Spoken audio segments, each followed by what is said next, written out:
Media production. Today we are thrilled to chat with New York Times bestselling author RaeAnne Thayne about her latest Harlequin special edition release, A Cold Creek Christmas Story. This is the second book in her Christmas Ranch miniseries. Thanks so much for joining us today, RaeAnne. It's great to have you here. Hi, everybody. Hi. And she has a It's great to lovely be Christmas here. tree behind her. We are in the holiday spirit. I'm loving it. We're also happy to report that this live chat is sponsored by Litographs. They're a fantastic company. We're giving away copies of the book in custom tote bags from Litographs, and the background design contains lines right out of A Cold Creek Christmas Story, so they're really cool, one-of-a-kind bags. So stop by and enter to win a tote on BookTrib.com and a copy of the book. All you need to do to enter is leave a comment on the live chat page, so it's super easy. Just tell us how much you love RaeAnne. We love to see the comments, guys. So, can you fill us in on the Cold Creek Christmas Story and all the latest news from Pine Gulch, Idaho, for those of us who might need a little catch up? Of course. Okay. This is the second book in sort of a Cold Creek mini-series. I've done 14 Cold Creek books, but they're really various mini-series within an overarching Mm-hmm. series. This is the second book in the series I call The Christmas Ranch, and it features Celeste Nichols, who's the youngest sister of the three sisters, the Nichols three sisters. The first book was about her sister and it sort of introduced us to the characters. And Celeste is like a quiet librarian, and in the first book, her sister Mm-hmm. she likes to tell stories to her nephew and niece, and in the first book, her sister heard her telling one of these stories, loved it, and her sister was an illustrator, so created a book Mm-hmm. about this little children's story, which went viral and went crazy, and so now she's a celebrity, doesn't want to be, doesn't, that's not the Yeah. life she ever wanted, but it's, on the one hand, it's exciting to have people want to read her stories. On the other hand, it's kind of terrifying that Yeah. she's suddenly in the limelight. And Right. so she's enjoying her life, sort of, and then kind of is reunited with her first love.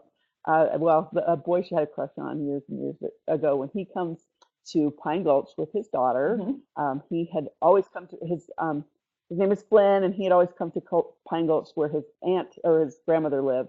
Mm-hmm. And so he returns to the town and sparks ensue, and it's a sweet, I think it's a sweet, Yeah. warm Christmas story. Absolutely. So he comes back and he finds her to be an overnight star, and she's kind of in shock.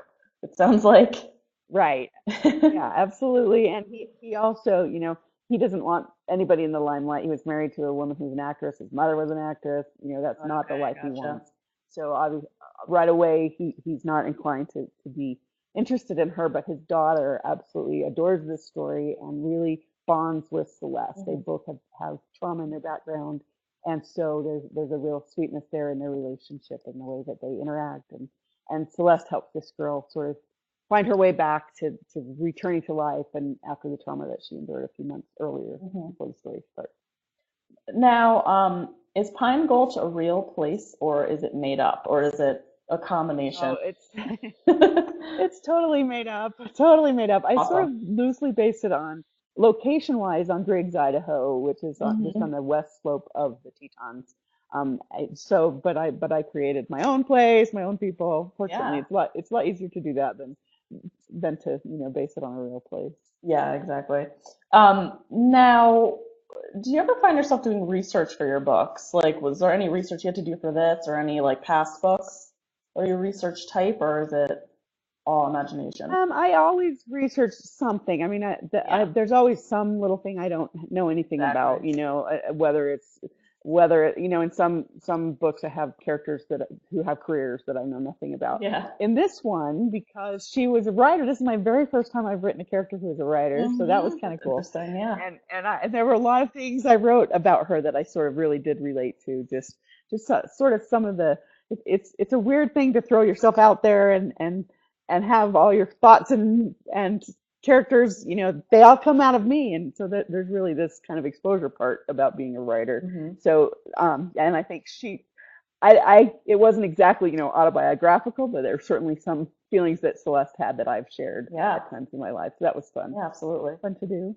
Now, I see that you have your tree trimmed. It's gorgeous. What are some of your favorite ways to get into the Christmas spirit? Since this is a warm and fuzzy Christmas title, what do you like to do around this time of year? Well, Well, here's the thing. I write these books in the spring, usually. Yeah. I'm starting a Christmas book. I have two Christmas books out every year, pretty much. Mm-hmm. So I have to start them quite early in order to get them out. Yeah. So Christmas music for me is the thing that puts me in the mood. And I listen to Christmas music year round while I'm writing the books. That really does help me stay in the mood. Decorating helps me. Last year I put a tree in my office and I left it there pretty much till I was done writing the last Oh, Christmas book, which was May. So wow. it just helped me sort of stay in the mood. So the Hmm. decorations are a big part of it. The food, Christmas food, there are certain foods that evoke memories of childhood Yes. and memories of, different family traditions that we've done. Hmm. My family, we'd love to go look at Christmas lights, so that's always something we do that really helps me feel the spirit. There are a lot of people who decorate like crazy where I am, and Yeah. so my kids love going out and looking at them. All So those that's fun. Christmas sights and smells. The smells are amazing. And I have to say the Yes. shopping does put me in the mood because it makes me think about the people that I'm getting gifts for, and that's what to me the season is about, is thinking about my loved ones and sort Yeah. of remembering, how much they mean to me, and it's an enjoyable experience to me to Mhm. sort of try to find exactly the right thing for Yeah, them. absolutely. We have like about eight, yeah, we have eight total viewer questions, and Judy Boldry just said waves high, exclamations. Hi, Judy. Judy's my wonderful assistant. I love her dearly. Hi, Judy. That's awesome. I love when people just come in and say hi. It's the best. Mel has an interesting question that might apply to you. Some people, have rituals when they write. So Mel wants to know, what's one ritual that you do before you write, or if you don't have I one? don't really, okay, I could say I don't have one, but here's what I do. I put my warm slippers on because my feet See are that? always cold. So I have That's certain riding fun. slippers that are at my office, and I put those warm slippers on. So that does help. I turn on my little fireplace. Yeah, That exactly. puts me in the mood. I used to do like the scent things, if I learned this technique one time that if on a day when you're having a really great writing day, you sniff a certain scent, and then that's supposed to like take you back every time you sit down to Yeah. write to that great writing day that you Huh. had. And I did that for a little while. There was like a Hemingway scent I found that I really liked, That's and amazing. so I did that, but I haven't done it for a while. I guess I should go back to that maybe. Maybe that's my problem some days when I'm struggling. I haven't done my scent thing. Get the old Hemingway scent out there. That's great. I got a Hemingway. It's a little Yeah, scentsy candle thing. that's awesome. I think you're the first person that mentioned scents for like kind of a ritual, but it makes sense to have scents. I'm saying scents a lot. Well, thanks. Well, the theory is that it will take you back to a moment Exactly. in time, and it will make those sensory connections, to use Hmm. sense again, and take you back to whatever you were doing when you had a great day. And Yeah. so, I did do it for a while, and it did help me. I would, smell that scent, and it would remind me that, yeah, I've done this before. I can keep going and Hmm. keep writing, and take me Brilliant, back to that good day of writing. brilliant idea. Now, Yeah. authors say that they put a little bit of themselves in every character. So how is Celeste like you, and how is she not like you? Well, the writing definitely. I mean, the fact that she's sort of having to explore that creative side of her, and you do put yourself out on the page Yeah. when in every book that you write. It's true that there is some part of yourself in every character that you create. Mhm. So in that way, she's like me. I think most writers are a mix of an introvert and extrovert. Celeste is very much an introvert. She's not on the extrovert side. She doesn't like, being out there, although she does. She's great with people and she's great with children, but she's uncomfortable because of some things in her past. And Yeah. and I do share a little bit of that I do get, in large crowds, I get a little stressed. But Yeah. I Sure. think I'm a mix. I'm a little more extrovert than lots of writers, but I still Yeah, I like my hear own you. space, my own time. Exactly. And as far as she's had deep trauma in her past, and so it's made her, really hesitant to open up to people. I don't think that's me. I'm pretty easy to going Yeah. and pretty, able to talk to people. Hmm. Pretty open and out there. I feel like a real introvert, like well, because I know I am. We could be outgoing, but we need our alone time. That's how we fuel, like our energy. Yeah. Whereas like an extrovert, being around people is what brings them back to life. It's interesting. Yeah, and I think I'm an odd mix of that, probably Yeah, leaning more to the introvert yeah, side, sure. but I do get some energy in crowds and Yeah, things like this, or I love things like this where I can talk to yeah, readers especially. it's awesome. It's fabulous. I love all the Thanks viewers. all of you for coming. Hi guys. I see Kermit and Friends. Kermit and Friends. That's amazing. All right. Alicia Smith and Judy, of course, is in there. Um, From Fort Wayne. I grew up in Fort Wayne. Hello. do you fan cast your characters when you're writing them in your head? Like, do you think of a Hollywood celebrity actor or actress that would play like the main characters?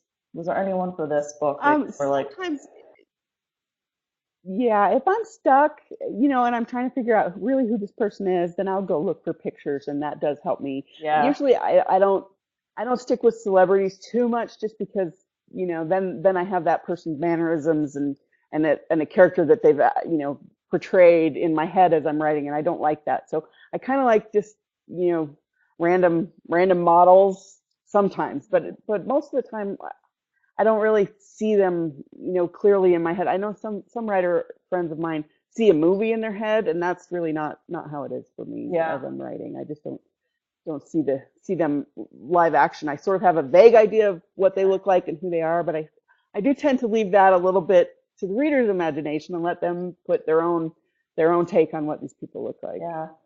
Yeah, all writers have a lot of voices in their heads of characters, so I can't even imagine a like full movie. They're like, I have this whole movie playing in my head. That's intense. I know I do. I have people who tell me they sit down and they see a movie, they see the whole scene in their head, and, Oh my and gosh. they block it out just like they were a movie director, in their head. And that's not me. Wow, that's amazing.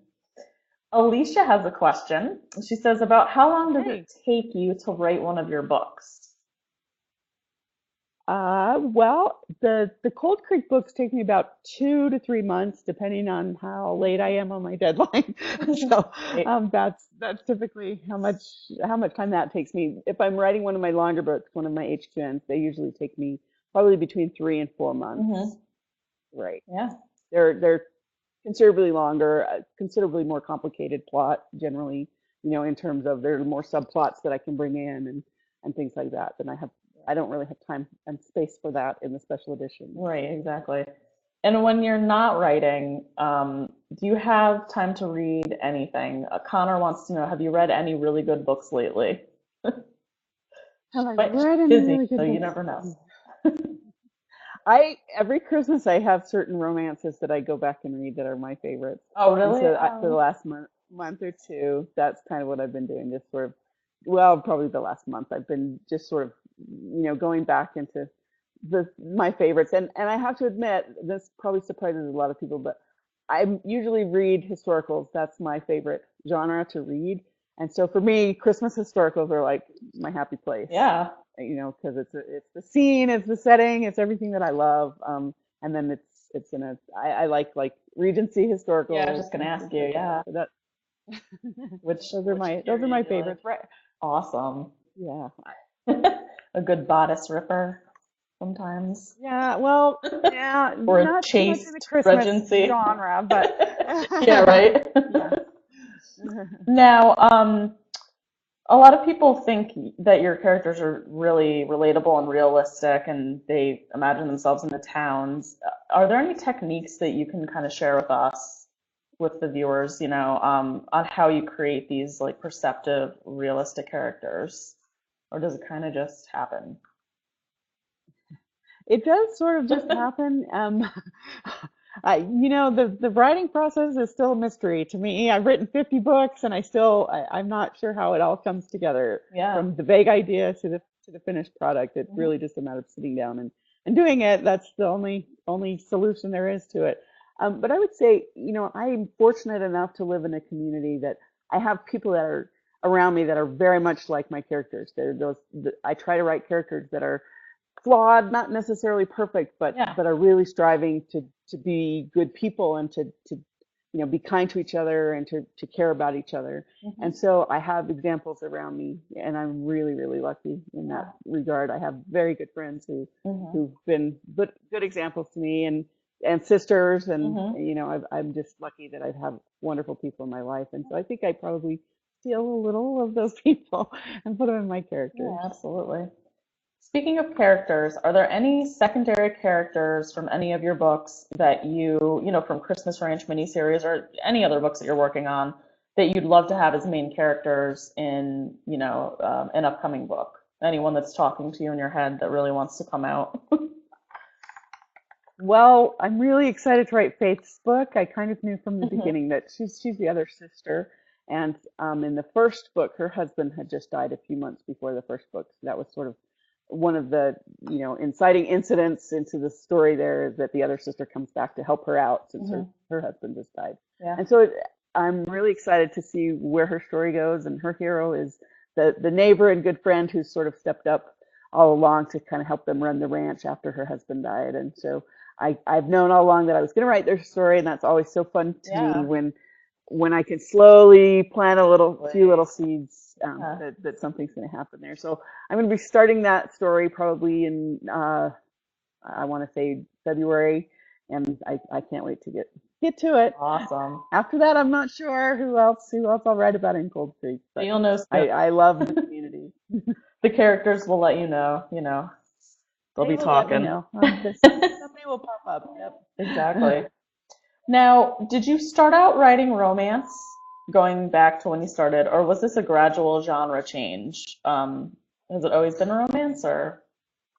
It has always been romance. I started out as a newspaper reporter and editor, so I started out with not fiction whatsoever. Yeah. But in the back of my head, I thought I want to write a book someday, and of course I knew that book was going to be romance. That was the genre I've always loved.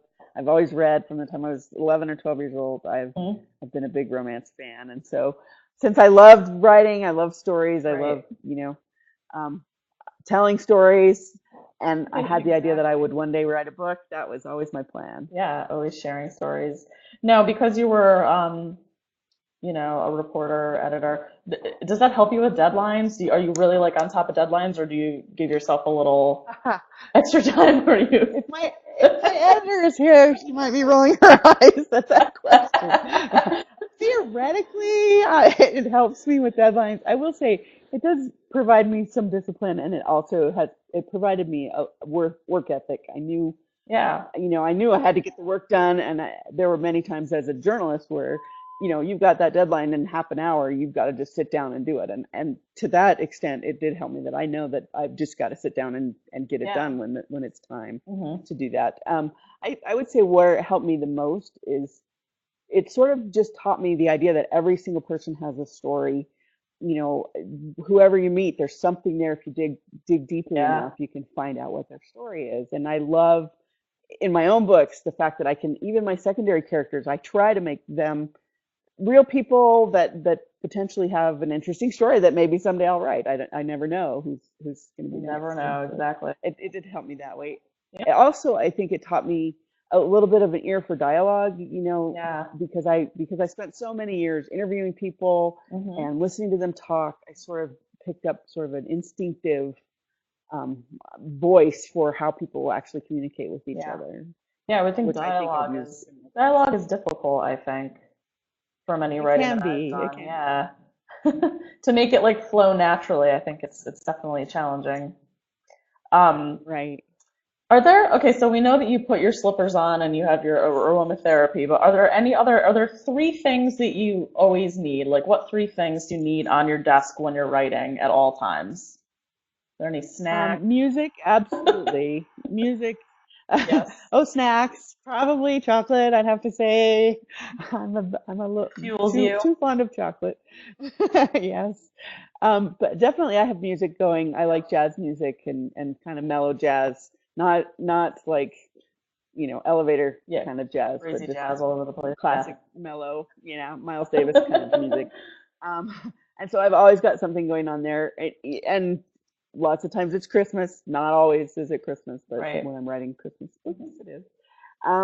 What else do I need? I need a comfortable chair to sit in Absolutely. because I sit so often at the computer that it makes such a difference to me if I'm not ergonomically in the right Yeah. spot in the right place. Yeah. I just can't do it for long periods, and I always think it's hard enough. People don't really realize how physically demanding writing is Yeah. because it's not, it is mentally draining. Hmm. It really is, but it's physically hard to sit there all the time and You have actually to do it. So almost I train try to yourself. create a calm spot in my office. It's really a comfortable, relaxing place that I like to go Yeah. to. And basically, I like uncluttered. My desk has hardly anything on it. I have a box that's all covered up, and Hmm. I write on a laptop, so sometimes there's not even a computer there. So Yeah. Um, Jesse has a question. It's a okay. character-based question. So he or she says, in a Cold Creek Christmas story, did you find it was difficult to write for one character more than the others?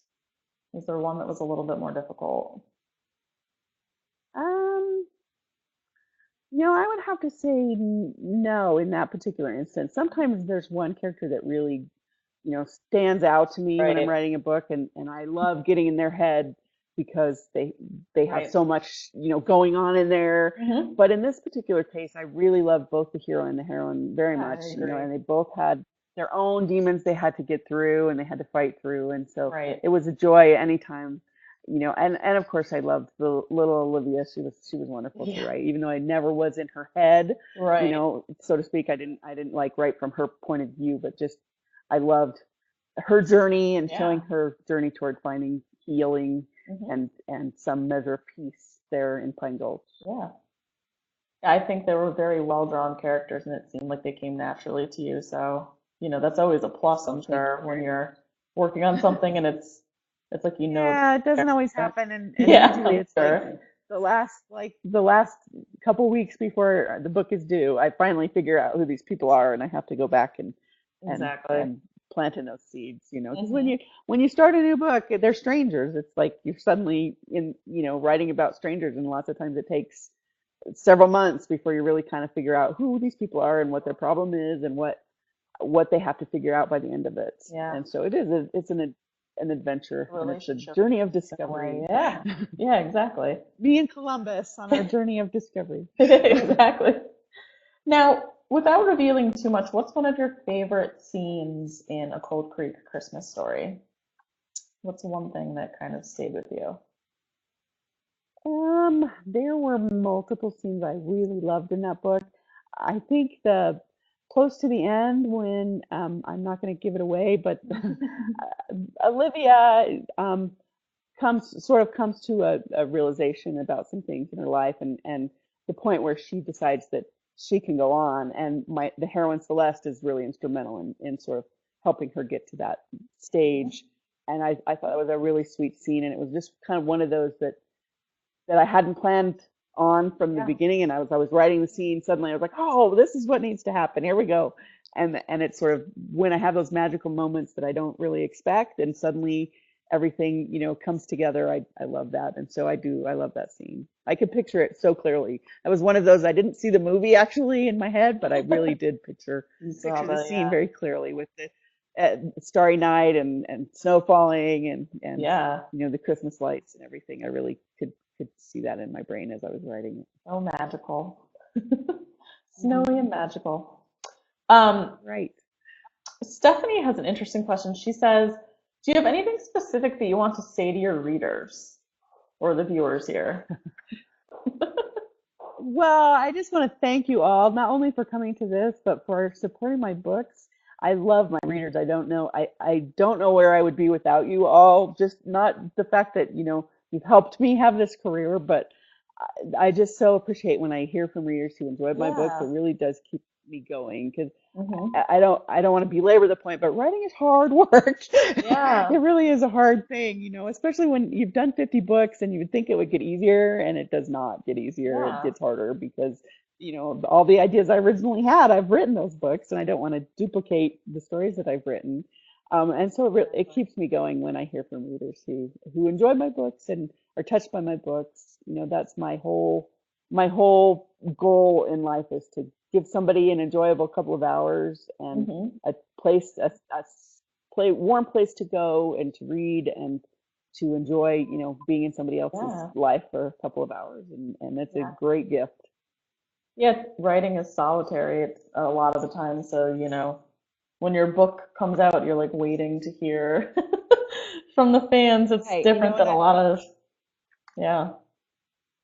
and I've been in this business for a long time. I sold my first book in 95, so it came out in 96, and that was before the internet, before email, before anything. And so I love that it's changed so much, and every day I can talk to my readers on Facebook and on Twitter, and I love that part. And Yeah. that change in the business, it really has changed how I think when I sit down to write. I'm picturing people, my readers, and thinking, are they going to Yeah. like this? Are they going to, is this a scene that's going to fit with what they're expecting when they pick up one of my books? And so, Yeah. it really has changed how I do business, I guess. hmm Where can we find you on social media? Speaking of that, are you a Facebooker? Do you like to tweet more? Like, where are you most I'm very active? much more on Facebook. I am on Twitter. I am on Twitter at RaeAnne Thayne, Awesome. but mostly Facebook. And my author RaeAnne Thayne page is the one I'm most active on. And I check in at least once or twice a day. I Yeah. try to respond to all my messages as soon as I can. I don't always get there. I'm behind right now. Sorry about that. But working Forgive on it. you. But but Yeah. Facebook's the best way, and they can link to my website and email me from my website as well. Awesome. And in terms of your fans just reaching out, do they ever say like, "Hey, we think you should name this character this," or like, "What do you think about naming this town?" Or do they ever like give you suggestions and you kind of like tuck them away into the book? Because I know like writers like Susan Mallory have like contests with their readers where they like, they have them pick out a name and then someone wins. So I'm just wondering like, do they ever, want to contribute any ideas? I get emails a lot about certain characters that everybody's like, when are you going to write that person's book, or I don't Yeah. ever have them say, unless I do sometimes have contests where Yeah. I'll say I need a Ask. character's name, or usually lots of times it's a pet name when I'm Yeah. struggling to come up with pet names. For some reason, that's the thing I have the hardest time with, coming up with cute animal names. Exactly. And so I'll do a little, flash contest on Facebook and say, give me a dog's name and here's a picture of what he looks like. And my readers are fabulous to do that. Character names, I have had a few times when I've had people name characters in other various, promotional things that we've done. And that's been great. And one of them, I ended up using her in a couple different books, and she became kind of a main character, not a huge Oh, that's like great. heroine character, but she has a really important role in a couple of the books. Yeah. So that's always fun, and it really is. I love that dynamic relationship with my Yeah. readers. The fact that I take their input. Sometimes, if somebody says I didn't like the way you did this or whatever, I'll take that into consideration the next time I'm doing a book, and I really try to fix the things that maybe didn't work for certain. Especially if I hear from more than one or two people that they didn't like one particular thing, then I'll Yeah, fix it. fair enough. Absolutely. Alicia has another question. She says, have you had any thoughts about writing any sparkle children's books yourself?